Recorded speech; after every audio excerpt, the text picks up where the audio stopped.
So what you need to know is, what can we output as a company? What's our production output? And the output is basically the services you can render and the materials you can deliver. And this is what you can put out. This is what you can charge people to do in any given period of time. So if you got 4 guys working, and for different businesses, it's going to be slightly different. If you're doing fixed costs, this is a real tricky one, because you're telling somebody, I'm going to do a $50,000 job. If you can get $25,000 of that job done in a month, your production output is $25,000. Yeah. If you have $5,000 of overhead, $20,000 of that job is for your materials and for your profit. Right.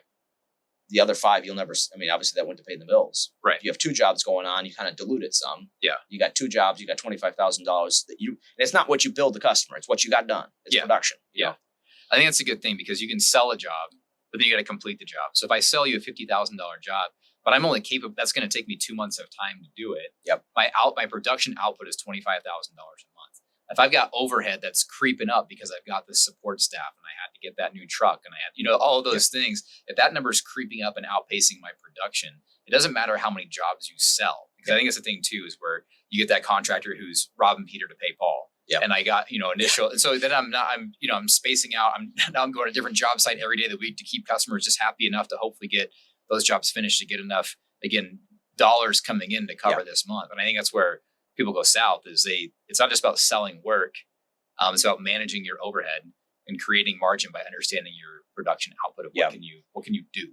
And it's tricky to track that, because some jobs are more complex than others. And if you're in that space of remodeling and you're trying to gauge, well, how far along really are we at this point in the job? It's tough to gauge that. And what we did was to basically break down the original scope of work and estimated costs and look at, okay, we got each line item demolition and then the sub lines of demolition. And then we check off, okay, what was done and what was the cost associated with that, or a percentage of it. Yeah. So if we had half done with the demo in the aggregate in a month, we'd say, okay, well, that was, if we bid $10,000 for the demo and we got half of it done, well, we earned $5,000 on that.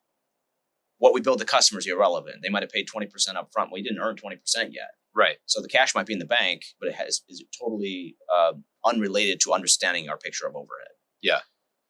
So go ahead. Well, if you don't get this, what happens is you get into the red light, green light budgeting, right? And you might do with your personal budget, where it's like, hey, there's money in the bank, light's green, right. Let's go get the new shoes, or whatever the thing is that you do in your personal money. I think in your business, you do the same thing. It's like, money in the bank doesn't mean profit earned. It doesn't mean that you actually are making money. It means there's money in the bank. There might be cash flow, but if there's not margin because you don't know your overhead and you haven't measured your production output, you can still very much go bankrupt. It might take you a year or 2 to get there.